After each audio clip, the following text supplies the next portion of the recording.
নমস্কার বন্ধুরা, আশা করি সবাই ভালো আছেন এবং আপনাদের সবাই ভালো আছে। বর্ষা এসে গেল, ভালোই বৃষ্টি হচ্ছে, এর সাথে ঝড়ও হচ্ছে। তো ঝড়ে অনেকই ক্ষতি হচ্ছে চাষবাস দিক থেকে। পেয়ারা গাছ, কলা গাছ তো অনেকই পড়ে গেছে এবং কিছু কিছু কলা গাছ দাঁড়িয়ে আছে, যেগুলো একটু শক্তপোক্ত ছিল, গোড়ায় মাটি ছিল। তার মধ্যে 29 তারিখে বিকেল 4:30 বাগানে গিয়ে দেখছি একটি কলার কাঁদি হালকা রং এসছে এবং কলাটা দুর্দান্ত তৈরি হয়ে গিয়েছে। আর 1 তারিখে গিয়ে সকালবেলায় দেখছি কলাটা মোটামুটি ভালো পরিমাণ রং হয়ে গেছে, মাত্র 2-3 দিনের মধ্যেই কলা পেকে গিয়েছে।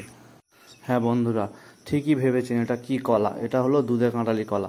আপনারা অনেকেই জানেন এবং অনেকেই খান, আর অনেকে হয়তো জানেন না এটা কি কলা, তাই বলে দিলাম, এটা দুধে কাঁঠালি কলা। এই কলা সর্বোত্তম, মানে পুষে যাওয়া কলা তৈরি হলে যতটা পরিমাণ মোটা হয়, ঠিক সেই পরিমাণই মোটা হয়েছে হায়েস্ট। এর থেকে আর মোটা হয় বলে আমার জানা নেই।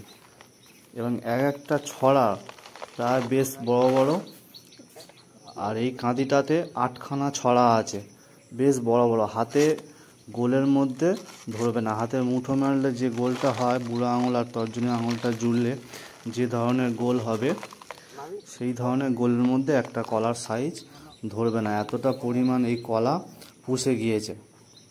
এক একটা কলার ছড়াতে 11টা-12টা করে কলা থাকে এবং এক একটা কলার ছড়ার ওজন হবে প্রায় 3.5 কিলো, 4 কিলো করে ওজন হবে। এবং 4 কিলো করে ওজন হওয়া মানে 8খানা ছড়া, প্রায় 32 থেকে 35 কিলো কলার কাঁদিটার ওজন আছে। তো একা কোনোভাবেই কলার কাঁদিটা সম্ভব নয় চাগিয়ে ধরে রাখা, তাই বাবা আর আমি দুজনে মিলে কলার কাঁদিটা ধরে ওপরে তুললাম। কলার কাঁদিটা ধরে দাঁড়িয়ে আছে, তার হাইটটা দেখুন, মাটি থেকে হাঁটুর উপর পর্যন্ত কলার কাঁদিটার হাইট। এবং কলাগুলো কতটা তৈরি হয়েছে দেখতে পাচ্ছেন। শিরা যে থাকে কলার, সেই শিরাগুলো যত সামান্য পরিমাণে বোঝা যাচ্ছে। এবং কলার উপর থেকে নিচে পর্যন্ত যতগুলো ছড়া আছে, কত সুন্দর গোল হয়ে তৈরি হয়েছে দেখছেন। কলার কাঁদি বাড়িয়ে এনে কলাগুলো সব কাঁদি থেকে একটা একটা করে কাস্তে দিয়ে ছড়ে নেওয়া হয়েছে। ছড়ে নেওয়ার পরে তুলে রাখা হয়েছে ঘরের মধ্যে, পাকাতে দেওয়া হবে।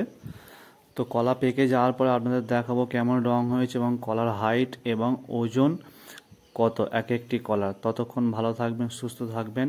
Tata, bye bye.